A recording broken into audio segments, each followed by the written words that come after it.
नमस्कार स्टूडेंट, मैं विजय सानी स्वागत करता हूं आप लोगों का विजय स्टडी पॉइंट में। और आज से मैं आप लोगों के लिए मैथ का एक नया सीरीज लेकर आया हूं। वो कौन सा सीरीज होगा पहले आप लोग ये समझ लीजिए। जैसे कि स्टूडेंट आप जानिए कि हर साल क्लास 10th में क्लास 10th में जो है ना स्टूडेंट, मैथ में जो है कि जो लघु उत्तरीय प्रश्न होता है वो 30 मार्क्स का पूछा जाता है। कितने मार्क्स का स्टूडेंट? लघु उत्तरीय प्रश्न 30 मार्क्स का पूछा जाता है, जिसमें कई सारे स्टूडेंट क्या करते हैं, इसी में लसक जाते हैं। यानी कि ऑब्जेक्टिव तो वो बना लेते हैं, किसी तरह अनुमान के द्वारा भी बना लेते हैं, लेकिन जब बात सब्जेक्टिव का आता है तो वो वहाँ पर लसक जाते हैं। और इन्हीं सबको ध्यान में रखते हुए मैं आप लोगों के लिए एक ऐसा सीरीज लेकर आया हूँ, ठीक है स्टूडेंट, जिस सीरीज का नाम है टारगेट 30/30। टारगेट 30/30। आप कहिएगा सर टारगेट 30/30? जी हाँ स्टूडेंट, 30/30, क्योंकि जो लघु उत्तरीय प्रश्न होता है ना आप लोगों का क्लास 10th मैथ में, वो 30 नंबर का होता है। चूँकि उसमें टोटल प्रश्नों की संख्या 30 होती है, जिसमें आपको 15 बनाना है। कितना बनाना है? टोटल प्रश्न 30 होता है, जिसमें आपको बनाना कितना है? तो 15 बनाना है। और हर एक के लिए 2 नंबर दिया जाता है, तो 15 दूनी 30, यानी कि 30 मार्क्स का हो गया। और मैं आप लोगों को, ठीक है स्टूडेंट, मैथ का पहला, दूसरा, तीसरा, चौथा, इस तरह से मैं आप लोगों को 10 वीडियो देने वाला हूँ, ठीक है। और 10 वीडियो में हर एक वीडियो में आप लोग 5-5 सब्जेक्टिव प्रश्न देखेंगे, जो आप लोगों का शॉर्ट टाइप वाला होगा, अर्थात लघु उत्तरीय प्रश्न होगा। जब आप लोग ये 10 के 10 वीडियो देख लेते हैं ना, तो आप लोग तो इतना समझ जाइए कि आप लोग 30 में 30 मार्क्स ला सकते हैं, क्योंकि मैं हर एक टॉपिक से वीडियो लेकर आऊँगा, ठीक है स्टूडेंट। इसलिए वीडियो के अंत तक बने रहें और आप मेरे चैनल को सब्सक्राइब कर लीजिए, ठीक है स्टूडेंट, क्योंकि सब्सक्राइब कर लीजिएगा तो आप लोग को जैसे ही मैं वीडियो डालूंगा वैसे ही आप लोगों को जो है कि नोटिफिकेशन गिर जाएगा, ठीक है स्टूडेंट। चलिए फिर से समझ लीजिए कि मैथ क्लास 10th 2026 के स्टूडेंट के लिए है ये, ठीक है। और यहाँ देखिए टारगेट 30/30, और टारगेट 30 में 30 कैसे लाना है आप लोगों को समझ में आ गया होगा, ठीक है स्टूडेंट। चलिए पहला प्रश्न की ओर हम लोग चलते हैं कि किस तरह से प्रश्न बनाएंगे, ठीक है। मैं आज के वीडियो में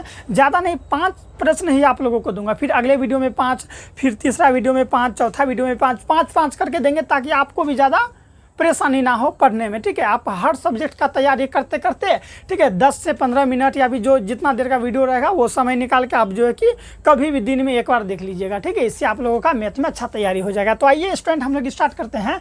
पहला प्रश्न हम लोगों का, ठीक है, त्रिकोणमिति से, ठीक है। प्रश्न कहता है कि sine 60 degree into cos 30 degree plus sine 30 degree और फिर क्या है इंटू कोस 60 डिग्री का मान क्या होगा, ठीक है। यानी कि इसको हल करना है। तो कैसे हल करेंगे? अगर ये प्रश्न रहेगा कि इनका मान ज्ञात कीजिए तो कैसे करेंगे? देखिए स्टूडेंट, कोई भी प्रश्न रहेगा तो सबसे पहले आप अगर 2 में 2 मार्क्स लाना चाहते हैं, अर्थात हर एक प्रश्न 2 नंबर का होता है, अगर लाना चाहते हैं तो उसको बहुत ही व्यवस्थित ढंग से बनाना होता है। कौन सा ढंग से मेरे प्यारे बच्चों? व्यवस्थित ढंग से। तो सबसे पहले आपको क्या करना है? हल देना होगा। इस तरह से देखिए, हल दे के जो प्रश्न है ज्यों का त्यों लिख दीजिए। जैसे हल दिए, हल देने के बाद ये सवाल है ना जी, तो आप प्रश्न को उतार सकते हैं। इससे क्या होगा? आप लोगों को अच्छा मार्क्स मिलेगा। हालांकि अलग अलग प्रश्न रहेगा तो ज़रूरी नहीं है कि सब प्रश्न ही उतार लें, ठीक है। इस सब टाइप का प्रश्न उतार लेना है। जैसे कि अगर मान लीजिए निर्देशांक ज्यामिति से अगर आ गया तो वो प्रश्न नहीं उतारना है स्टूडेंट। इस सब टाइप का प्रश्न अगर है ना तो उतार लिया जाए, क्योंकि देखिए हल दे दिए। अब प्रश्न क्या है? साइन 60 डिग्री, साइन 60 डिग्री ये इंटू हुआ, इसका मतलब गुना होता है, तो इंटू कोस 30 डिग्री, कोस 30 डिग्री प्लस फिर क्या है यहाँ पर साइन का 30 डिग्री इंटू कोस का कितना है बाबू? 60 डिग्री। तो इस तरह से दे दिए, ठीक है। आप लोगों को मैं मैथ के वीडियो में बताया था स्टूडेंट कि साइन 60 डिग्री का मान कितना होता है? √3/2 होता है, तो मान भर दीजिए, ठीक है। जैसे देखिए यहाँ पर अगर हम लोग डायरेक्ट भरते तो अच्छा नहीं रहता, इसीलिए पहले हम लोग यहाँ सवाल लिख दिए हल देके, ठीक है। चूँकि देखिए यहाँ पर बहुत कोई जो है ना इसको सोल्व लिख देता है अंग्रेजी में, तो वो आपको नहीं लिखना है, चूँकि आप लोग बिहार बोर्ड से हैं, सरकारी स्कूल से है ना स्टूडेंट, इसीलिए ये लिखना है, ठीक है। हल दे दिए। साइन 60 डिग्री का मान कितना होता है? √3/2 होता है। फिर देखिए इसका मतलब होता है गुना, तो आप लोग यहाँ गुना दीजिएगा, ठीक है। इंटू का मतलब गुना होता है। कोस 30 डिग्री का मान क्या होता है? तो इसका भी मान होता है √3/2 होता है, तो हम लोग यहाँ पर भर दिए। प्लस का चिन्ह है तो ज्यों का त्यों हम लोग बाबू यहाँ प्लस का चिन्ह लगा देंगे। अब कहिएगा सर जी हो साइन 30 डिग्री का मान क्या होता है? तो आपको नहीं पता है कि साइन 30 डिग्री का मान कितना होता है? 1/2 होता है, ठीक है। अगर मान याद नहीं है तो याद कर लीजिएगा, क्योंकि कई बार ऑब्जेक्टिव में पूछ लिया जाता है कि साइन 60 डिग्री का मान निम्न में से क्या होगा। तो आप अगर नहीं जानेंगे तो फिर वहाँ पर कन्फ्यूज़ कर जाएंगे, फिर ये आपके लिए तो दिक्कत की बात है ना, 1 नंबर कट जाएगा। फिर यहाँ देखिए इंटू है तो गुना डाल देंगे। कोस 60 डिग्री का मान भी 1/2 होता है, तो हम लोग डाल दिए, ठीक है, 1/2। अब क्या करना है बाबू, तो थोड़ा सा मैं आपको कैलकुलेशन समझा दूँ, देखिए, ठीक है। अगर √3 को अगर हम लोग √3 से गुना करेंगे तो क्या होगा, देखिए, रूट गुना रूट तो रूट हो जाएगा, और देखिए 3 गुना 3 क्या होगा, देखिए पहले रूट को रूट से गुना किया तो रूट होगा √3, आइए 3 को गुना किया तो 3 3 9 हो गया, ठीक है। तो ये तो 9 हो गया। अब इसको अगर हम लोग रूट को तोड़ेंगे तो इस तरह से तोड़ सकते हैं, इसको अगर हम लोग तोड़ेंगे तो कैसे तोड़ सकते हैं, 3 3 के 9, देखिए हुआ। और रूट से जब भी बाहर निकालते हैं ना तो एक रूल होता है कि जोड़ा से एक बाहर निकाल दीजिए, ठीक है। रूट जैसे ये है ना, तो इसका जोड़ा निकल गया तो एक हम लोग बाहर कर सकते हैं, तो इस तरह से हम लोग का 3 बाहर निकल जाएगा, ठीक है। क्योंकि देखिए 3 का जोड़ा लग गया, जोड़ा लगेगा तो एगो बाहर निकल जाता है, तो देखिए 3 बाहर निकल गया, समझ में आ गया। और नहीं तो भी तो आप जानते हैं कि इसका अगर वर्गमूल कीजिएगा तो कितना हो जाएगा बाबू, तो 3 हो जाएगा, ठीक है। तो चलिए उसी तरह से यहाँ पर है कि रूट, अब देखिए यहाँ पर तो गुना का बात है, तो इसको हम लोग इससे गुना करेंगे, तो रूट गुना रूट तो रूट ही डालेंगे, और 3 3 9, ठीक है। संख्या को अंदर है तो अंदर से गुना कर देंगे। फिर क्या है, देखिए यहाँ पर 2 दूनी के 4, आपको तो ये थ्योरी पता ही होगा, ठीक है, क्योंकि आप लोग वहाँ पढ़े होंगे, ठीक है, सवाल में पढ़े होंगे। चलिए अब क्या है, प्लस का चिन्ह है तो बाबू प्लस का चिन्ह दे दीजिएगा। 1 को 1 से गुना करेंगे तो 1 हो जाएगा, और 2 दूनी के 4 हो जाएगा, तो इस तरह से आप लोग डाल सकते हैं। अब क्या करेंगे, तो देखिए यहाँ पर भिन्न का जोड़ नज़र आ रहा है, तो आप लोग भिन्न का जोड़ जानते होंगे कि इस तरह से दोनों का लघुत्तम लेंगे तो 4 होगा। इसको इससे भाग लगाएंगे तो एक बार में 4, जब 1 को 9 से गुना करेंगे तो क्या होगा, हम लोग का √9 होगा। लेकिन देखिए यहाँ पर एक चीज़ और है, ठीक है, थोड़ा सा हम स्टेप को आगे बढ़ाते हैं। यहाँ √9 है ना, इसको अगर हम लोग तोड़ेंगे तो क्या आएगा, √9 को अगर हम तोड़ते हैं तो 3 आएगा, तो 3/4 डाल दिए, प्लस है तो प्लस 1/4 डाल दिए, ठीक है। हम यहाँ पे क्या किए, इस 9 को तोड़ दिए, देखिए यहाँ पे तोड़े ना, ये जो 9 है इसको हम लोग क्या किए, यहाँ देखिए √9 है, तो 9 को अगर हम तोड़े तो 3 गुना 3 के रूप में तोड़े, और रूट है तो रूट डाल दिए, तो जोड़ा से एगो बाहर निकाल लिए, तो वही चीज़ है। तो इसको अगर तोड़े तो 3 आ गया, और ये 4 है तो 4, प्लस है तो प्लस 1/4 है तो डाल दिए, ठीक है बाबू। फिर आप देखिए हम इधर बनाते हैं। अब क्या है, दोनों का लघुत्तम कितना होगा, तो दोनों का लघुत्तम 4 होगा, तो हम लोग यहाँ 4 डाल दिए। 4 एकम 4 एक बार में लगा, 1 को 3 से गुना करेंगे तो 3 हो जाएगा। फिर प्लस का चिन्ह है तो प्लस का चिन्ह दे देंगे। फिर क्या, 4 एकम 4, इसको भाग लगाते हैं तो कितना बार में लगेगा बाबू, एक बार में, ठीक है। इसको इससे भाग लगाएं एक बार में। अब 1 को 1 से गुना करेंगे तो 1 होगा, यानी कि 3 और 1 जोड़े तो 4/4। जब दोनों को काटे तो एक बार में कट जाएगा, यानी कि आंसर आपका कितना आया, 1 आंसर आ गया, ठीक है। कितना इजी था ना, बहुत ही इजी था स्टूडेंट, ठीक है। आप यहाँ पर बराबर दे सकते हैं। तो आप लोगों ने देखा स्टूडेंट कितना इजी वे में हम लोग इसको बना लिए, कितना इजी था ना। फिर से समझ लीजिए, sin 60 degree into cos 30 degree plus sin 30 degree into कोस 60 डिग्री। सबसे पहले क्या किया, हल दे दिए, जो सवाल है ज्यों का त्यों लिख दिए। sin 60 डिग्री का मान √3/2 होता है तो लिख दिए, गुना है तो गुना डाल दिए, ठीक है। इंटू का मतलब गुना होता है। कोस 30 डिग्री का मान भी बैठा दिए, प्लस है तो प्लस दे दिए। sin 30 डिग्री का मान 1/2 होता है, और कोस 60 डिग्री का मान मेरे बाबू कितना होता है, तो 1/2 होता है। तो ये दोनों को जैसे ही गुना किया तो √9 आया, इसको तोड़े तो 3 आया, बटे में 4 है तो 4 डाल दिए, प्लस है तो प्लस डाल दिए, ठीक है। 1 एकम 1 हो गया। आप भिन्न का गुना नहीं जान रहे हैं क्या, जान रहे हैं भली भांति, 2 दूनी के 4 हो गया, ठीक है। दोनों अब देखिए यहाँ पर भिन्न का जोड़ का प्रोसेस है, तो दोनों का लघुत्तम कितना हो गया, 4, फिर 3 + 1 कर दिए तो 4 हो गया, और फाइनली कट के हम लोग का कितना आ गया, तो 1 आंसर आ गया। तो इस तरह से हम लोग का पहला प्रश्न समाप्त होता है। तो बिल्कुल इसी तरह से मेरे प्यारे बच्चों, बिल्कुल इसी तरह से आप लोगों से एग्ज़ाम में जो है कि बिहार बोर्ड का जब 2026 का एग्ज़ाम होगा ना मैथ का, तो बिल्कुल इसी तरह से प्रश्न पूछेगा। लेकिन बहुत सारा स्टूडेंट क्या करते हैं, जो है कि उसको कोई कॉन्सेप्ट क्लियर नहीं होता है, तो वो वहाँ पर कंफ्यूज कर जाता है। और ये जो क्लास चला है ना, कमज़ोर से कमज़ोर छात्र, कमज़ोर से कमज़ोर छात्र और टैलेंट से टैलेंटेड छात्र सबके लिए होने वाला है, ठीक है। इसलिए चैनल को सब्सक्राइब जरूर करेंगे। तो आइए स्टूडेंट, अब हम लोग दूसरा नंबर सवाल को देखते हैं। अब देखिए स्टूडेंट, यहाँ पर है दूसरा नंबर का प्रश्न, जो कि काफ़ी इंपॉर्टेंट है हम लोगों के लिए। यह प्रश्न क्या है कि सिद्ध करे कि √3 एक अपरिमेय संख्या है। इस टाइप का प्रश्न तो आप खुद स्टूडेंट क्वेश्चन बैंक निकाल के देख सकते हैं कि कई बार पूछा गया है। कई बार क्या होता है स्टूडेंट, रूट जो है कि 3 की जगह √2 दे देता है, कभी जो है कि इसके जगह आपको क्या दे देगा मेरे बाबू, इसके जगह आपको जो है कि √5 दे देगा।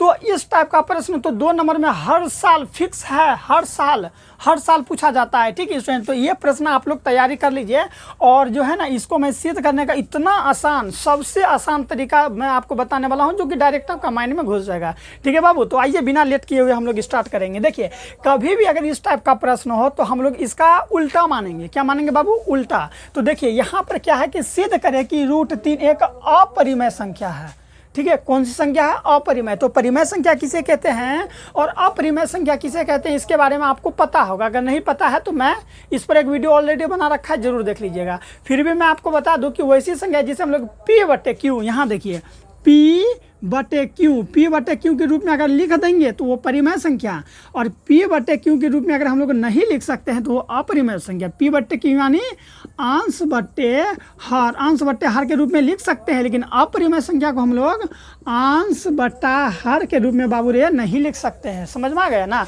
तो चलिए देख लेते हैं। तो कभी भी अगर इस टाइप से प्रश्न रहेगा तो सबसे पहले सुंदर राइटिंग में होल और हल देना है, इस चीज़ को देना नहीं भूलेंगे, ठीक है। हल तो दे दीजिएगा, उसके बाद ये वाला चिन्ह बहुत अच्छा तरीका से दे दीजिएगा। उसके बाद इसका उल्टा लीजिएगा कि माना कि यहाँ क्या है, अपरिमेय है ना, तो इसका आप लोग लिखिएगा इस तरह से, माना कि, इस तरह से, माना कि √3 एक क्या है बाबू, एक परिमेय संख्या है, परिमेय संख्या है, परिमेय संख्या है। क्या मान लिए? देखिए बहुत अच्छा तरीका से, यहाँ पर अपरिमेय है तो आप लोग क्या मान लीजिएगा कि माना कि √3 एक अपरिमेय संख्या है। और इस टाइप का प्रश्न जब भी रहेगा तो फिर से प्रश्न लिखना नहीं है, ठीक है। तो ये लिख दिए। इसके बाद देखिए हम क्या माने, परिमेय संख्या है। जब परिमेय संख्या है तो इसे हम लोग P/Q के रूप में लिख सकते हैं, क्योंकि ये क्या है, परिमेय संख्या। और हम अभी आपको क्या कहें, जो भी परिमेय संख्या होता है उसे हम लोग क्या कर सकते हैं, P/Q के रूप में लिख सकते हैं ना। तो ये परिमेय संख्या है, इसीलिए हम लोग उसको P/Q यानी कि अंश बट्टे हर के रूप में लिख दिए। और इतना बराबर मेरा कितना है, ये P/Q मेरा कितना है, √3 है, तो दे दिए। और आपको एक रूल याद होनी चाहिए कि परिमेय संख्या में जो क्यों होता है ना, वो 0 के बराबर नहीं होता है, इसलिए हम लोग यहाँ पर लिख सकते हैं क्वेश्चन में जहाँ, ठीक है। हालांकि इस पर मैंने हर एक पर जो है ना विस्तार से ऑलरेडी पहले भी बता रखा है। जब मैं आपको मैथ पढ़ा रहा था तो वहाँ पर मैं बता रखा है कि √3 रूट जो है कि 5 √7 इसको कैसे सिद्ध करते हैं। लेकिन यहाँ पर जो कि हम लोग का टारगेट का सीरीज चला है 30/30, तो उसमें हम लोग बता रहे हैं आपको, ठीक है। जहाँ क्या है, जहाँ Q बराबर Q does not equal to 0, इस तरह से आपको लिख देना है, ज़्यादा नहीं करना है, ठीक है। मैं सबसे आसान तरीका बता रहा हूँ। देखिए अब क्या करें, हम इसको परिमेय संख्या माने इसलिए P/Q के रूप में लिख दिया और ये भी दे दिया। अब हम लोग लिखेंगे कि दोनों तरफ वर्ग करने पर, क्या लिखेंगे, दोनों तरफ वर्ग करने पर, दोनों तरफ वर्ग करने पर, दोनों तरफ वर्ग करने पर, ठीक है मेरे प्यारे बच्चों। दोनों तरफ अब हम लोग क्या करते हैं, वर्ग करते हैं। वर्ग का मतलब क्या हुआ, यहाँ देखिए ये है ना, इस पर वर्ग कर दिए, स्क्वायर लगा दी, वही हुआ वर्ग करने पर। तब क्या है दोनों तरफ, मतलब इस ओर भी और उस ओर भी। तो P/Q लिख के इस पर हम लोग वर्ग कर दिए, बराबर दे दिए। फिर √3 दे के इस पर भी हम लोग क्या कर दिए मेरे प्यारे बच्चों, तो वर्ग कर दिए, ठीक है। √3/2 पर भी हम लोग क्या कर दिए, तो लीजिए इस पर भी वर्ग कर देते हैं, कर दिए ना। अब देखिए यहाँ पर देखिए ये इसके लिए भी है और ये इसके लिए भी है, इसलिए यहाँ पर बंट जाएगा P² बट्टे ये Q², इस तरह से हो जाएगा। क्यों हो जाएगा, क्योंकि ये इसके लिए भी है और ये स्क्वायर इसके लिए भी है, बराबर है तो बराबर दे दिए। देखिए स्क्वायर से रूट कट जाता है, हमेशा याद रखिएगा, स्क्वायर से रूट कटता है, स्क्वायर से रूट कटता है। तो हम लोग यहाँ स्क्वायर से ये रूट को काट दिए ना। इसके बाद यहाँ 3 है तो 3 लिख दिए। अब देखिए स्टूडेंट, हम लोग इसको ऐसे लिख सकते हैं, यहाँ क्या है, P² है तो P है तो हम अभी P² लिख देते हैं। और Q² को देखिए Q² है, यानी कि किसी भी संख्या पर स्क्वायर, यानी कि 5 पर अगर स्क्वायर है तो इसका मतलब हुआ 5 × 5 हम लोग लिख सकते हैं। 6 पर स्क्वायर है तो 6 × 6 लिख सकते हैं। 7 पर स्क्वायर है तो 7 × 7 लिख सकते हैं। A पर स्क्वायर है तो A × A लिख सकते हैं। तो उसी तरह यहाँ पर देखिए Q पर स्क्वायर है ना, तो हम लोग इसको Q² है तो हम लोग इसको Q × Q लिख सकते हैं, और बराबर में 3 दे दिए। समझ में आ गया क्या कर रहे हैं सब जगह। अब देखिए अब आपको ऐसे करना है, यहाँ समझ में आ गया। P² है तो P² को आप ज्यों का त्यों रहने दीजिए, ठीक है बाबू। अब बट्टे में क्या है, Q है ना, तो देखिए A को Q को वो साइड भेजिए, चूँकि ये क्या में है, नीचे में है, नीचे अगर बराबर के ऊपर रहता है, ठीक है, तो गुना में होता है, बराबर के नीचे है तो भागा में, ये भागा में, बराबर के उस पर गया तो गुना में हो जाएगा, ठीक है। तो एक क्यू को रहने दीजिए, एक क्यू को रहने दिए और एक क्यू को लेके चल गए उधर, तो यहाँ गुना हो गया 3 क्यू, ठीक है। क्या हो गया 3 क्यू। तो यहाँ पर हम लोगों ने एक चीज़ गौर किया कि यहाँ पर क्या है, पी बट्टे क्यू के रूप में है, यानी कि भिन्न है। अब भिन्न क्या होता है, तो जिसे हम लोग पी बट्टे क्यू के रूप में यानी अंश बट्टे हर के रूप में यानी ऊपर नीचा करके लिखेंगे तो उसे हम लोग भिन्न कहते हैं। तो देखिए ये हो गया मेरा भिन्न, तो हम लोग यहाँ लिखेंगे भिन्न, ठीक है, भिन्न, और ये भिन्न अब बराबर ये क्या हो गया मेरा पूर्णांक, तो ये हो गया मेरा पूर्णांक। तो आपको याद होनी चाहिए स्टूडेंट कि भिन्न और पूर्णांक कभी भी आपस में बराबर नहीं होता है। हम लोगों ने यहाँ क्या लिखा, ये है भिन्न और ये क्या है पूर्णांक। तो भिन्न बराबर पूर्णांक कभी नहीं होता, इसलिए हम लोग यहाँ लिख दिए भिन्न, ठीक है, नहीं है पूर्णांक के बराबर। तो हम लोग लिखेंगे अतः हमारी मान्यता, समझ में आ रहा है स्टूडेंट, भिन्न पूर्णांक के बराबर नहीं होता है, इसीलिए हम लोग यहाँ लिख दिए भिन्न जो है वो पूर्णांक के बराबर नहीं होता है। ये भिन्न है, ये पूर्णांक है जो बराबर नहीं होता है। तो हम लोग यहाँ लिखेंगे अतः हमारी मान्यता, ठीक है। हमारी मान्यता मतलब क्या, हम जो यहाँ पर माने थे, अतः हमारी मान्यता गलत सिद्ध होती है, अतः हमारी मान्यता गलत होती है, अतः हमारी मान्यता गलत होती है। इसलिए, ठीक है स्टूडेंट, इसलिए √3 एक अपरिमेय संख्या होगा, परिमेय क्या होगा बाबू, अपरिमेय संख्या होगा लिख के यहाँ पर दे देंगे सिद्ध, ठीक है। क्या दे देंगे स्टूडेंट, सिद्ध हो गया। समझ में आ गया। देखिए ये सबसे आसान तरीका था आप लोगों के लिए, इससे आसान तरीका बाबू रे अगर आप खोजिएगा तो नहीं मिलेगा, हम पहले कर देते हैं, ठीक है।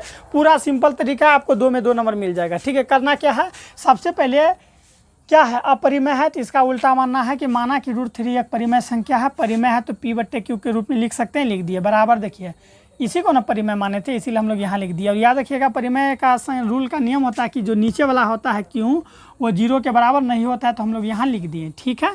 अब यहाँ क्या किए, दोनों तरफ वर्ग किए, तो देखिए इधर भी वर्ग किए और इधर भी वर्ग किए, तो ये इसके लिए भी ये इसके लिए भी यहाँ लिख दिए, ठीक है। स्क्वायर से रूट काट के केवल 3 बचा तो दे दिए, ठीक है। पी स्क्वायर बट्टे क्यू स्क्वायर, ठीक है। पी स्क्वायर जो कहती हूँ, क्यू स्क्वायर है तो क्यू को हम लोग 2 बार लिखे, देखिए लिखे ना, बराबर है तो बराबर, 3 है तो 3 दे दे, ठीक है। ये क्यू क्या है नीचे में है ना, उधर अगर गया तो गुना में चल जाएगा, ठीक है। नीचे वाला संख्या हमेशा भाग में होता है, तो देखिए ये ज्यों का ये वाला यहाँ पर ज्यों का त्यों, ये एक ठो यहाँ रखे, एक ठो कम उधर भेज दिए ताकि ये पूर्णांक में बदल जाए, ठीक है। तो यहाँ देखिए ये हो गया पूर्णांक और ये क्या हो गया भिन्न। भिन्न और पूर्णांक कभी भी आपस में बराबर होता ही नहीं है, कितना भी प्रयास कर लीजिए दोनों आपस में बराबर होता ही नहीं है। चोर पुलिस कभी आपस में बराबर होगा, कितना कुछ भी कर लीजिए, चोर चोरे रहेगा, पुलिस पुलिस ही रहेगा। उसी तरह से यहाँ पर है, भिन्न और पूर्णांक दोनों अलग अलग है।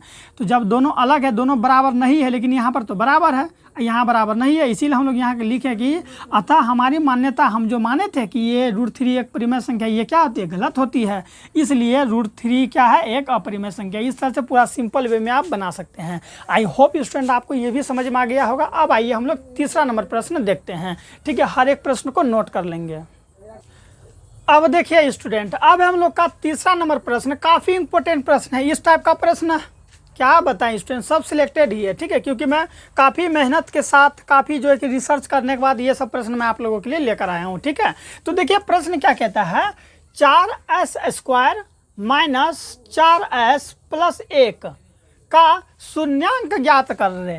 क्या ज्ञात करें, शून्यांक ज्ञात करें। तो कभी भी अगर शून्यांक ज्ञात करने के लिए दे देगा ना, तो सबसे पहले आपको घबराना नहीं है, ठीक है। शून्यांक ज्ञात करने में आपको बिल्कुल नहीं घबराना है। पहले जो बहुपद दिया है उसका आप लोग गुणनखंड ज्ञात कीजिए। क्या ज्ञात कीजिए, गुणनखंड ज्ञात कीजिए। उसके बाद वहाँ से आप लोग शून्यांक बहुत ईजी से ज्ञात कर सकते हैं। शून्यांक मतलब क्या हुआ, शून्य के बराबर। शून्यांक मतलब शून्य के बराबर, इसको कर दीजिए बस हो गया। लेकिन शून्य के बराबर करने के लिए हमको उसको पहले तोड़ना होगा। तो देखिए हम लोग क्या करेंगे, सबसे पहले हम लोग यहाँ पर हल देंगे, काफ़ी इजी वे में बताएंगे, अच्छा लगेगा, ठीक है। स्टूडेंट चैनल को सब्सक्राइब कर लीजिए। सबसे पहले हम लोग यहाँ हल दे देंगे, इस तरह से हल दे दिए, दिख रहा है। चलिए क्या ज्ञात करेंगे, पहले इसका गुणनखंड ज्ञात कर लेते हैं, ठीक है। तो यहाँ जो सवाल है पहले वो लिखिए, दिया है यहाँ पर 4s² - 4s + 1 दिया है, तो लिख दिए।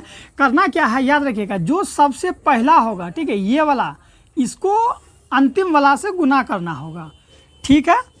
तो इसको इससे गुना कीजिए, 4 को 1 से गुना किए तो 4 हो गया। अब 4 को तोड़िए, 4 को तोड़ने के बाद ठीक है इसको आप लोग क्या कीजिए, इसको तोड़ना है, इसका भाज्य गुणनखंड करना है इस तरह से। 4 को तोड़ना है, इसको तोड़े तो 2 आया, फिर 2 से लगाएं तो 1 आ गया, यानी कि 2 और 2 आया, तो आया ना ये 2 2।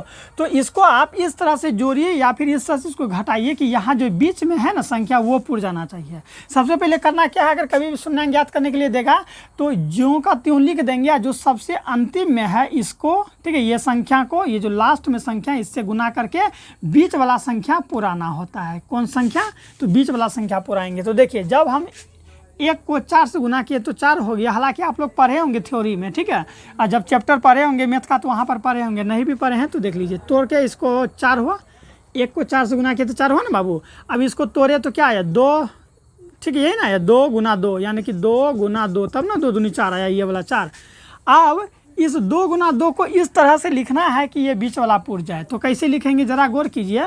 अगर हम ये 2 + 2 करते हैं तो 4 होता है, लेकिन हमको यहाँ पर -4 है तो -4 पुराना है। तो हम लोग इसको 1 2 को हम लोग -2 और फिर ये दूसरा 2 को भी अगर हम लोग -2 करें तो देखिए -2 मिलकर -4 हो गया। हुआ कि नहीं हुआ? तो बस यही चीज़ हमको यहाँ पर करना है। देखिए 4s² है तो 4s² लिख दीजिए, ठीक है। इसको कैसे कर सकते हैं, -2s और फिर यहाँ देखिए -2s और फिर -2s, माइनस का 2s। तो देखिए 2s मिलके 4s बन गया ना, +1 है तो +1 लिख दीजिए, ठीक है। अब कॉमन करेंगे यहाँ पर, ठीक है। कॉमन जब भी होता है तो 2 2 से कॉमन होता है। देखिए इधर 2 और इधर 2 से कॉमन कर लेते हैं। कॉमन का मतलब आप वैसे संख्या जो दोनों में उपस्थित हो उसको बाहर कर लेना। तो यहाँ से हम लोग क्या बाहर कर सकते हैं, देखिए यहाँ पर 2 है और यहाँ पर भी 2 है, तो हम लोग सबसे पहले 2 को बाहर कर लेते हैं, ठीक है। यहाँ पर s² है, यहाँ पर केवल s है, यानी कि दोनों में s है तो s को कॉमन कर लिए। तो यहाँ क्या बचा, यहाँ बच जाएगा आपका 2s और माइनस का यहाँ क्या बच जाएगा, देखिए 2s यहाँ से बाहर निकल गया तो यहाँ कुछ नहीं तो 1 बच गया, ठीक है। अब देखिए यहाँ पर माइनस है लेकिन यहाँ पर क्या है, प्लस है। तो क्या करेंगे, यहाँ पर देखिए 2s यहाँ पर 1, तो 2s यहाँ -1। देखिए जो बॉक्स के अंदर रहता है ना वही हमको यहाँ पर पुराना होता है। तो हम लोग क्या कर सकते हैं, तो यहाँ पर जो है ना हम लोग क्या करेंगे, तो -1 निकालेंगे। -1 निकालने से क्या होता है, याद रखिएगा स्टूडेंट, जब भी हम लोग माइनस कॉमन करते हैं ना तो जो चिन्ह होता है वो बदल जाता है। तो देखिए यहाँ पर माइनस है तो माइनस को कॉमन किया तो यहाँ से चिन्ह बदल के यहाँ हो जाएगा 2s, ठीक है, केवल प्लस में हो जाएगा। ये प्लस में है ना तो माइनस कॉमन किया तो ये किस में हो जाएगा, ये प्लस किस में हो जाएगा, माइनस में 1 हो जाएगा। देखिए हम यहाँ पर 1 कॉमन किए, 1 कॉमन इसलिए किए ताकि मान में परिवर्तन ना आए, जैसा मान यहाँ है वैसा मान यहाँ पर भी हो जाना चाहिए, इसलिए हम लोग यहाँ पर 1 कॉमन किए। अगर इसी की जगह अगर हम लोग और कुछ कॉमन करते हैं, हालांकि यहाँ तो कुछ कॉमन होता ही नहीं, ठीक है, इसीलिए हम लोग यहाँ 1 कॉमन किए। तो देखिए तो यहाँ दोनों जो है ये कोष्ठ के अंदर यहाँ और कोष्ठ के अंदर यहाँ, तो दोनों बराबर हो गया। तो हम लोग क्या करेंगे, दोनों को लिख लेंगे इस तरह से। जो कोष्ठ के अंदर है पहले उसको लिख लेंगे 2s - 1, और जो कोष्ठ के अंदर है इसको लिख लिया, जो कोष्ठ के बाहर है उसको भी लिख दीजिए इस तरह से 2s - 1। तो बस ये फाइनली हम लोग का ये टूट गया। अब यहाँ तक आपको करना है ही, कोई भी सवाल लगेगा। अब शून्यांक ज्ञात करना है तो लिखना है शून्यांक के लिए, ठीक है, सब जगह बराबर देते चलिए, ठीक है स्टूडेंट। अब क्या लिखेंगे, शून्यांक के लिए, शून्यांक है कि शून्यांक है, शून्यांक है तो शून्यांक, शून्यांक के लिए, शून्यांक के लिए देखिए लिख दिए ना। शून्यांक के लिए हम लोग इसलिए लिखे चूँकि हमको इसको शून्य के बराबर करना है। तो यहाँ लिखिए क्या है, 2s - 1 = 0, या यहाँ क्या है 2s - 1, ठीक है, बराबर 0। चूँकि हम दोनों को शून्य के बराबर कर दिए, चूँकि शून्यांक निकालना है ना। तो देखिए यहाँ पर एस, समझिए ध्यान से, एक बार में ही पूरा कॉन्सेप्ट क्लियर करते हैं। देखिए एस है तो एस लिख दिए, ये किस में है, माइनस में, अगर बराबर के उस पर गया तो प्लस में, 0 में अगर 1 जोड़ेगा तो 1 ही होगा ना, बोलिए हाँ। ये गुना में है, इधर आया तो भागा में, देखिए एक बार में ही हम करके बता दिए, ठीक है।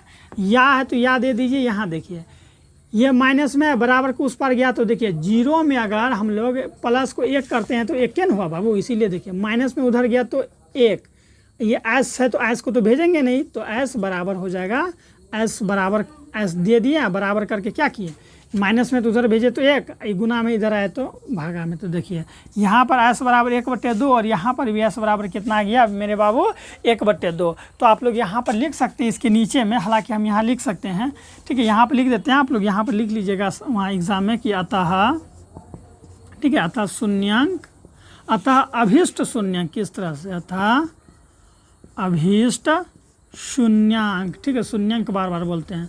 अतः अभीष्ट शून्यांक 1/2 तथा 1/2 होगा।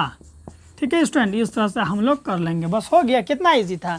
ठीक है, इस तरह से पहले इसको तोड़ना है, उसके बाद क्या है यहाँ पर शून्यांक के बराबर, तो शून्यांक के लिए शून्य के बराबर करते हैं, शून्य के बराबर कर दिए। सबसे मेन चीज़ है कि आपको यहाँ से लेके यहाँ तक पहुँचना होगा।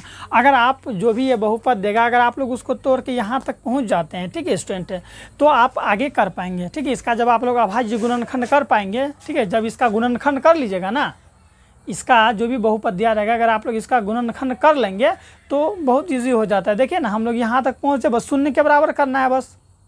ठीक है स्टूडेंट, समझ में आ रहा है तो एक बार चैनल को सब्सक्राइब कर लीजिए। अब आइए मेरे प्यारे बच्चों, हम लोग चौथा नंबर प्रश्न को देखते हैं। तीसरा हो गया, चौथा देखते हैं और 2 प्रश्न बाकी हैं। चलिए स्टूडेंट, अब आप लोग ये देखिए, यहाँ पर हम लोग का चौथा नंबर का प्रश्न है कि -10 -6 -2 2 दी गई समांतर श्रेणी जिसे हम लोग क्या कहते हैं, अर्थमेटिक प्रोग्रेशन कहते हैं, एपी के नाम से जानते हैं। ठीक है, तो दी गई समांतर श्रेणी अर्थात एपी का 10वां 6वां एवं 7वां पद ज्ञात करें। इस तरह से आपको दे सकता है कि 8वां 9वां पद या फिर समांतर श्रेणी कोई भी हो सकता है। ठीक है, कोई भी एपी दे देगा आपको और आपको कहेगा कि 8वां पद ज्ञात कीजिए, ठीक है, 10वां पद ज्ञात कीजिए, 11वां पद ज्ञात कीजिए। कई बार क्या होता है, ऑब्जेक्टिव में ना पूछ लेगा कि इसका प्रथम पद क्या है, डी क्या है, सार्वंतर क्या है, इस तरह से पूछ लेता है। इसलिए मैं आपको यहाँ पर क्लियर कर देता हूँ। ठीक है, अगर इस तरह से प्रश्न आए तो कभी भी घबराएंगे नहीं। यहाँ पर देखिए, सबसे पहले आपको सवाल को पढ़ना है ध्यान से। ठीक है, सवाल क्या कहता है कि ये जो हमको श्रेणी दिया गया है, एपी का क्या करना है, 5वां पद ज्ञात करना है। तो 5वां पद का सूत्र क्या होता है, यहाँ देखिए, 5वां पद का सूत्र होता है a + 4d। ये 5वां पद का सूत्र हुआ a + 4d, तब हमको 5वां पद मिलेगा। 6वां पद का सूत्र क्या होता है, 6वां पद का होता है a +, ठीक है, 5d, एक को कम करना है। और फिर यहाँ क्या है, 7वां पद, तो 7वां पद का सूत्र क्या होगा, a+, यहाँ 7 है ना, तो एक कम कर दीजिए, 6d, ये होता है। ठीक है, तो हम लोग का ये ज्ञात करना होगा। अब आप लोग ये जानिए कि ये पद क्या होता है। तो देखिए, ये हुआ हम लोग का पहला है, तो ये पहला पद, ये दूसरा पद, ये तीसरा पद, ये चौथा पद। तो पूछ रहा है कि यहाँ पर 5वां नंबर पर क्या होगा। इसी तरह से पूछ रहा है कि 6 नंबर पर क्या होगा, 7 नंबर पर क्या होगा। वही ये सवाल में कहना चाह रहा है, पूछ रहा है कि उसका पद क्या होगा। समझ में आ रहा है ना, आ रहा है तो कमेंट करके बताइए कि यस सर समझ में आ रहा है। तो ठीक है बाबू, कभी भी अगर आपको इस टाइप से सवाल मिलेगा, सबसे ज़्यादा इम्पोर्टेंट आपको ये जानना होता है कि पहले ये देखना होता है क्या ये जो श्रेणी है, क्या ये रियल में एपी है, एपी बनाती है या फिर नहीं। अब पता चलेगा जा ये एपी है ही नहीं, समांतर श्रेणी है ही नहीं, तो कैसे होगा। तो सबसे पहले हम लोग वही करते हैं। ठीक है, पहले हम लोग देखेंगे कि ये एपी है या फिर नहीं, और एपी है या नहीं है ये हम कैसे जानते हैं, तो सार्वंतर के माध्यम से। अगर सभी का अंतर अगर बराबर हो गया, ठीक है, अर्थात यहाँ देखिए D1 D2 और D3 जब हम निकालेंगे, सभी का जब हम लोग सार्वंतर करेंगे, अगर बराबर आ गया तो हम लोग समझ जाएंगे कि ये जो श्रेणी है ये क्या है, एपी है, रियल में सही वाला एपी है। उसके बाद क्या ज्ञात करेंगे, 5वां 6वां पद। तो 5वां पद ज्ञात करने के लिए हमको ए चाहिए, देखिए ए चाहिए और डी चाहिए ना। 6वां पद ज्ञात करने के लिए ए और डी चाहिए, 7वां पद ज्ञात करने के लिए ए और डी चाहिए। तो पहले ए और डी प्राप्त किया जाए। ठीक है स्टूडेंट, तो चलिए सबसे पहले हम लोग ये जान लेते हैं कि ये एपी है या नहीं है। तो सबसे पहले हम लोग हल देंगे और हल दे के इस तरह से लिखेंगे, प्रथम पद को हम लोग ए कहते हैं। ठीक है, प्रथम पद ए बराबर कितना है, तो देखिए यहाँ पर -10 है, तो लिख दीजिए -10। इसके बाद हम लोग लिखेंगे सार्वंतर, जिसे हम लोग डी कहते हैं। सार्वंतर डी कैसे ज्ञात करेंगे, तो D1 ले लेते हैं। D1 बराबर क्या होता है, अगला पद में से पिछला पद घटाते हैं। तो ठीक है, D1 बराबर क्या होता है, अगला पद माइनस पिछला पद। अगला पद कितना है मेरा, -6, तो -6 दे दीजिए। ठीक है, और फिर माइनस पिछला पद क्या है मेरा, -10। तो देखिए यहाँ पर 2 चिन्ह है, इसीलिए हम लोग इसको कोष्ट में रख लेंगे। घटाइए, -6 तो -6, माइनस प्लस, और 10 है तो 10। ठीक है, क्या हो गया, -6 और ये +10, तो यहाँ पर 4 हो जाएगा। यानी कि D1 मेरा कितना निकला, 4 निकला। फिर आप D2 निकालिए, देखिए यानी कि ये पहला पद, ये दूसरा पद, इसके बीच का जो D1 है ना, ये D1 यहाँ पर जो होगा D1 अंतर सार्वंतर, ये 4 निकला। अब ये दोनों के बीच का अंतर देखते हैं कितना निकलता है, तो उसे हम लोग D2 से सूचित करते हैं। तो D2 बराबर क्या होता है, अगला पद माइनस पिछला पद। यानी कि अभी हम लोग इससे इसको घटाएं ना, अब हम लोग इससे इसको घटाएंगे, यानी कि 2 माइनस, ठीक है ना, ये देखिए यहाँ पर क्या माइनस का 2, ये -2 हम लोग यहाँ दे दिए अगला पद, और फिर माइनस पिछला पद क्या है मेरा -6, तो यहाँ पर कोष्ट दे देंगे चूँकि 2 गो चिन्ह है इसीलिए। तो D2 कैसे ज्ञात करेंगे, -2 है तो -2 माइनस माइनस प्लस, ठीक है 6 है तो 6 घट के कितना आएगा बोलिए, आप ही जानते हैं 4 होगा। तो यहाँ पर देखिए D1 भी 4 और D2 भी 4। अब हम लोग D3 निकालते हैं, तो D3 कैसे निकालेंगे, D3 मेरे प्यारे बच्चों कैसे निकालेंगे, अगला पद माइनस पिछला पद, तो D इसमें से इसको घटाइए, 2 माइनस फिर -2, ठीक है ये तो सूत्र से आया।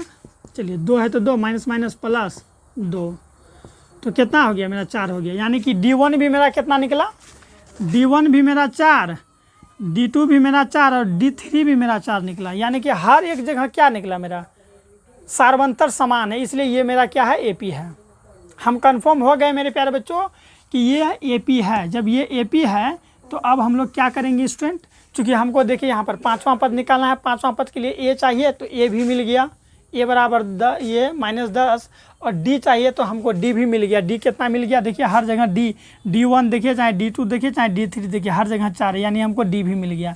तो अब हम लोग लिखेंगे स्टूडेंट, क्या लिखेंगे अब हम लोग, ठीक है कि 5वां पद बराबर 5वां पद के लिए अब इस तरह से लिखेंगे अब, ठीक है कोमा दे के 5वां पद, 5वां पद बराबर सूत्र क्या होता है A + 4D, ठीक है A है, A का मान कितना है देखिए सवाल में, A का मान बोलिए कितना है, यहाँ देखिए A का मान -10, तो यहाँ लिख दीजिए -10 दे दिए, प्लस है तो प्लस दे दीजिए, ठीक है 4 है तो 4 दे दीजिए, यहाँ कुछ नहीं तो इसका मतलब यहाँ गुना है, ठीक है तो गुना दे दीजिए, नहीं तो कोष्ट दे दीजिए, ठीक है 4 और D कितना निकला है, D हर जगह देखिए 4 निकला है तो यहाँ 4 दे दीजिए, ठीक है बराबर है तो बराबर, माइनस का 10 है तो -10, प्लस है तो प्लस, 4 चौके 16 हुआ, घट के कितना आएगा बोलिए, ये घट के आएगा मेरा 6। कैसे 6 आया देखिए, कभी भी अगर एगो माइनस में एगो प्लस में रहेगा तो बिना सोचे समझे घटा देंगे, दोनों में जो बड़ा चिन्ह होगा वही चिन्ह लगेंगे। तो दोनों में बड़ा संख्या 16 है, 16 का आगे माइनस प्लस का चिन्ह है तो यहाँ प्लस होगा, ठीक है यानी कि हम लोग का ये कितना निकला 6। 5वां पद मेरा कितना निकला मेरे प्यारे बच्चों 6 निकला। अब हम लोग 6वां पद निकालेंगे, तो यहाँ लिखेंगे 6वां पद। 6वां पद का सूत्र क्या होगा, A + 5D, A + 5D, A का मान कितना है देखिए -10, यहाँ से भी देख सकते हैं -10, तो यहाँ दे दिए -10 प्लस 5 है तो 5, और D का मान कितना है बाबू, D का मान 4 है तो यहाँ 4 दे दिए, ठीक है कोष्ट का मतलब गुना होता है ना, -10 प्लस 5 चौके 20 डाले, अब घटाइए यहाँ पर 10 हो जाएगा आपका, कितना हो गया 10, कैसे हुआ 20, ठीक है एगो माइनस में एगो प्लस में, तो बिना सोचे समझे क्या करेंगे 20 में से 10 को घटाएंगे 10, दोनों में बड़ा संख्या कौन है प्लस का चिन्ह, तो प्लस का चिन्ह देंगे।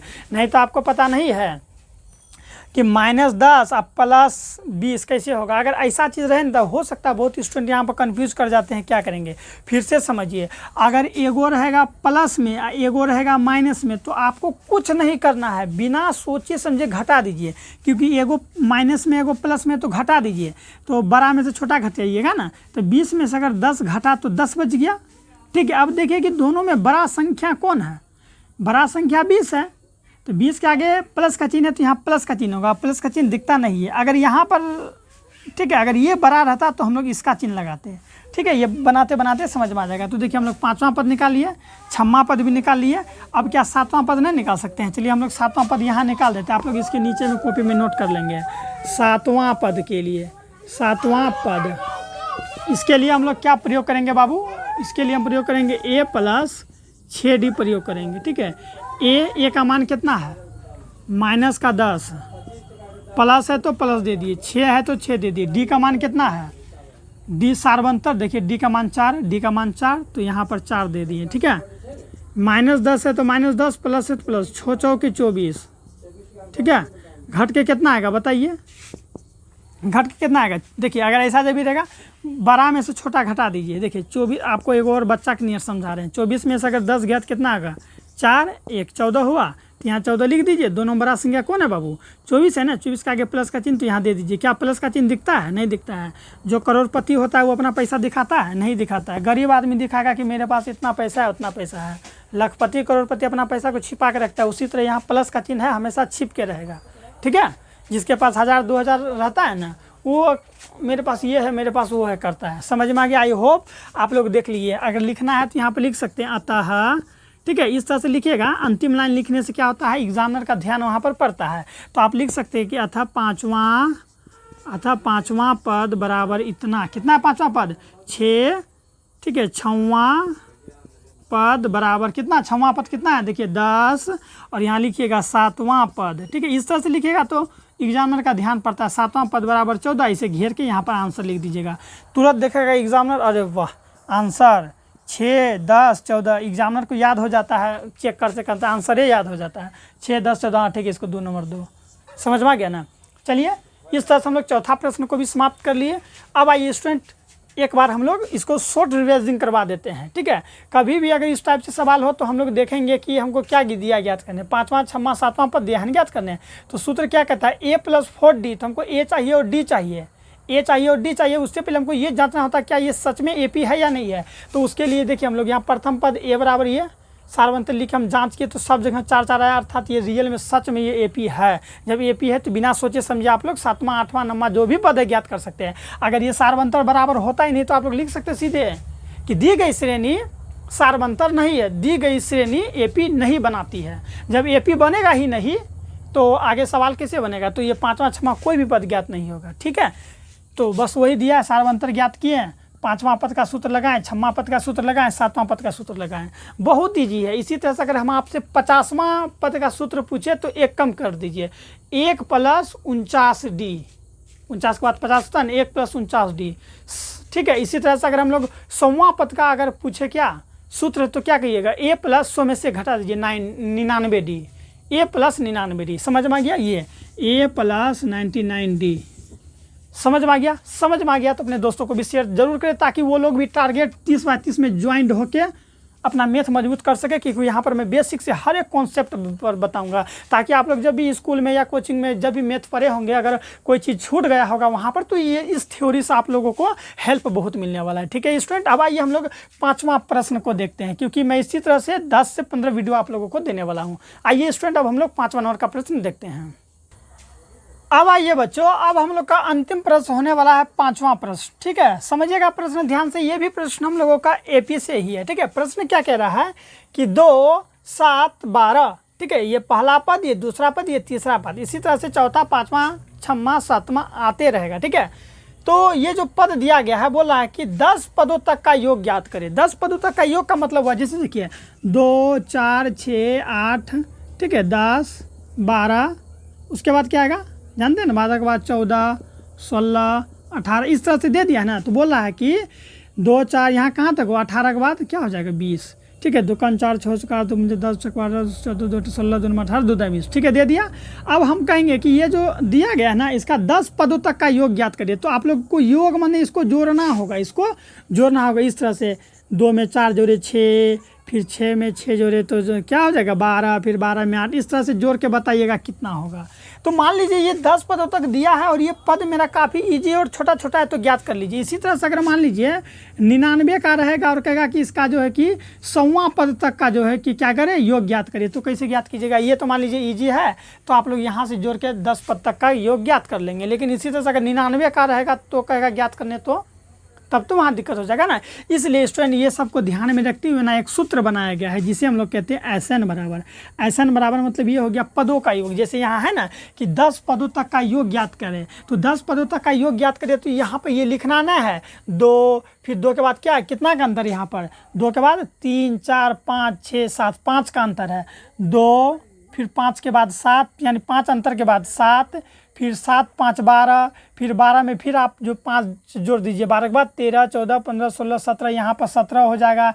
फिर 17 में 5 जोड़िए, 17 के बाद 18, 19, 20, 21, 22, इस तरह से यहाँ पर 10 को पूरा दीजिए। और पूछ रहा है कि जोड़ के बताइए कितना होगा। तो उतना कौन करने जाएगा, कौन जो है कि यहाँ पर श्रेणी लिखेगा 10 गो, उसके बाद ज्ञात करेगा, तो उतना समय नहीं है किसी के पास। तो उसके लिए एक सूत्र बना है, SN बराबर होता है पदों का योग। SN बराबर क्या होता है स्टूडेंट, पदों, SN हम किसको कहते हैं, पदों का योग। पदों का योग को हम लोग क्या कहते हैं, तो पदों का योग को हम लोग ही SN कहते हैं। और इसके लिए हम लोग सूत्र क्या होता है, देखिए इसके लिए सूत्र होता है SN बराबर होता है बाबू N/2, ठीक है, N/2 कोष्ट घेर देंगे 2A + n-1 इंटू डी, इस तरह से हम लोग ज्ञात करेंगे। ठीक है, क्या हो गया n/2, ठीक है, फिर ये बड़ी कोष्ट देके 2a plus n-1 into D, तो ये सूत्र से हम लोग ज्ञात करेंगे। ठीक है, ये सूत्र हम लगा के कितना भी बड़ा पद हो, कितनों तक पूछिए, 100वां तक, 1000वां तक, हम लोग यही सूत्र का प्रयोग करके बाबू ज्ञात कर लेंगे। ठीक है, समझ में आ गया। ऐसा मतलब क्या हो गया, पदों का योग, यही सूत्र होता है। ठीक है, अब समझिए इस सूत्र में n चाहिए तो n क्या होता है, तो बाबू आप जानिए n होता है हम लोग का अंतिम पद को n कहते हैं, इसको n कहते हैं। ठीक है, अब a किसको कहते हैं, तो प्रथम पद को a कहते हैं, तो हमको यहाँ प्रथम पद ये 2 मिल गया। अब देखिए यहाँ d भी है, तो d तो हमको पता नहीं है d क्या होता है, d यानी सारवंतर, अगला पद माइनस पिछला पद, तो d ज्ञात करेंगे। तो ये सब चीज़ जब हमको पता हो जाएगा तब हम लोग सूत्र लगाएंगे। तो हम लोग यहाँ सबसे पहले हम लोग यहाँ हल देंगे। ठीक है, हल दे के इस तरह से लिखेंगे। ठीक है बाबू, क्या लिखेंगे, ए बराबर प्रथम पद, प्रथम पद कितना है, प्रथम पद जिसको हम लोग ए कहते हैं, प्रथम पद हम लोग का हो गया 2, तो यहाँ लिख दिए 2। ठीक है, अब हम लोग यहाँ लिखेंगे सार्वअंतर, सार्वअंतर, सार्वअंतर जिसे हम लोग डी कहते हैं, और डी कितना हो जाएगा हम लोगों का, देखिए सार्वअंतर डी, हाँ या नहीं, डी बराबर क्या होता है, अगला पद माइनस पिछला पद, तो अगला पद मेरा कितना है 7 और माइनस 2। ठीक है, घट के कितना आएगा 5, यानी देखिए डी हम लोग का कितना मिल गया बाबू, डी हम लोग का मिल गया 5। फिर क्या चाहिए, यहाँ देखिए n, तो n कितना है यहाँ पर पता है, n पदों की, ये पदों की संख्या को n कहते हैं, ये पदों की संख्या है ना, 10 पद बोला है ना, तो n हम लोग का 10 हो गया। यानी कि हमको जो जो चाहिए सब मिल गया, प्रथम पद भी मिल गया इतना, सार्वंतर डी भी मिल गया इतना, और n भी मिल गया इतना। अब हमको क्या ज्ञात करना है, तो पदों का योग, तो यहाँ लिखेंगे पदों का योग के लिए हम लोग ये फॉर्मूला लगाएंगे, Sn बराबर, ठीक है, इस तरह से Sn बराबर, समझ में आ रहा है कि नहीं आ रहा है, चैनल को सब्सक्राइब कीजिए। Sn बराबर क्या लिखेंगे, देखिए n/2, फिर बड़ी कोष्ट दे के लिखेंगे 2a, फिर क्या लगाएंगे प्लस n-1, ये छोटी कोष्ट दे के फिर यहाँ पर d, या फिर बड़ी कोष्ट से बंद कर देंगे। n का मान 10 है तो बाबू हम लोग यहाँ 10 लिख दिए, 2 है तो 2 दे दिए, बड़ी कोष्ट है तो दे के 2 है तो 2, a का मान क्या है इंटू, यानी यहाँ गुना दे देंगे, 2 गुना a का मान कितना है, देखिए a का मान 2 है तो यहाँ पर सॉरी a का मान क्या है, हाँ a का मान 2 है तो 2 दे दिए, प्लस है तो प्लस दे दिए, छोटी कोष्ट दे दिए, n का मान कितना है, n यानी 10, तो 10 माइनस 1, और d का मान बाबू कितना है रे, d का मान अर्थात d यानी सार्वंतर, d हम लोग का 5 है, तो हम लोग यहाँ 5 देके बड़ी कोष्ट से घेर दिए। ठीक है, अब देखिए ये कटेगा ना, 2 पंचे 10, ये 5 से कट गया तो यहाँ 5 लिख दिए, बड़ी कोष्ट है तो घेर दिए, 2 दूनी के 4 है तो 4 डाल दिए, प्लस है तो प्लस दे दिए, ये दोनों घटा तो कितना हो गया, घट के आया 9, और 9 5 से गुना होगा, चूँकि कोष्ट टूटेगा तो गुना बदलेगा, तो 9 × 45, यहाँ डायरेक्ट ही आप लिख सकते हैं, नहीं तो यहाँ देखिए कोष्ट दे के घटाइएगा तो 9 और फिर ये गुना। ठीक है, ये कोष्ट का मतलब गुना, फिर यहाँ 5, देखिए 5 है तो 5, बड़ी कोष्ट 4 प्लस ये कोष्ट का मतलब होता है गुना, तो देखिए समझ में आया। अब ये कोष्ट का मतलब क्या होता है गुना, तो 9 × 5 = 45 हुआ, 9 × 45, फिर बड़ी कोष्ट घेर दीजिए, 5 है तो 5, ये है तो दे दिए, ये दोनों को जोड़िए, 45 में इसको जोड़ेंगे तो कितना आ जाएगा हम लोग का, हाँ बिल्कुल 49। ठीक है, बड़ी कोष्ट घेर दिया। अब देखिए ये कोष्ट का मतलब भी गुना, तो 5 गुना क्या देंगे 4 9, 5 गुना 4 9 डाल दिए, समझ में आ रहा है कि नहीं, यहाँ किस तरह से किए 9, अब इसको इससे गुना कीजिए, 9 × 5 = 45 का 5 हासिल 4। ठीक है, 5 × 4 = 20 और 20 और 4 = 24, तो हम लोग का फाइनली कितना आ गया स्टूडेंट, Sn बराबर हम लोग का कितना आ गया, तो 245 आंसर ANS। इस तरह से आप लोग लिख देंगे ना तो आपको पूरा में पूरा नंबर मिलेगा। समझ में आ गया नहीं स्टूडेंट, कैसे बनाएं, कितना इजी वे में बनाने का हम लोग प्रयास किए केवल आपके लिए स्टूडेंट। हाँ, अगर आपका मन है तो हर जगह यहाँ पर बराबर दे सकते हैं। ठीक है, चलिए दे ही देते हैं, इस तरह से बराबर सब देते हैं ना, हर एक चीज़ को देना है, तब आपको पूरा में पूरा मार्क्स मिलेगा। ठीक है, तो यहाँ पर समझ में आ गया स्टूडेंट। आज का हम लोग का टारगेट 30/30 का जो है क्लास 1 आज हम लोग का समाप्त होता है। ठीक है, ये सूत्र आप लोग याद रखिएगा। ठीक है, यही सूत्र हम लोग का मेन है। ठीक है, समझ में आया कि नहीं आया, तो हम लोग क्या किए 10 पदों का योग दिया, तो 10 पदों का योग देखिए हम लोग सवाल से ज्ञात कर लिया। अभी जोड़ जोड़ के कितना ज्ञात करते हैं, ये 10 गो पद लिख के कितना ज्ञात करते हैं। इसी तरह से मान लीजिए 15 गो पद देता, 50 गो पद दे देता, 100 गो पद दे देता, तब कैसे ज्ञात करते, तब तो कहिएगा सर बनिए नहीं रहा है, कहते हैं ना जी। लेकिन हम लोग देखें इस सूत्र के मदद से, आसान का मदद से कितना आसानी तरीका से हम लोग बाबू ज्ञात कर लिए। कभी भी अगर इस टाइप का सवाल होगा तो देखिएगा उसमें कौन सा सूत्र लग रहा है, जो सूत्र लगेगा ना उसी सूत्र के, ये जो सूत्र लगा सूत्र में देखिए क्या क्या है, तो जो है वही चाहिए, तो सबसे पहले वही लिखते आइएगा, बस सवाल बना लीजिएगा। आई होप स्टूडेंट आप लोगों को क्लास 1 मैथ का अच्छा लगा होगा। चैनल को सब्सक्राइब नहीं किए तो कर लीजिए।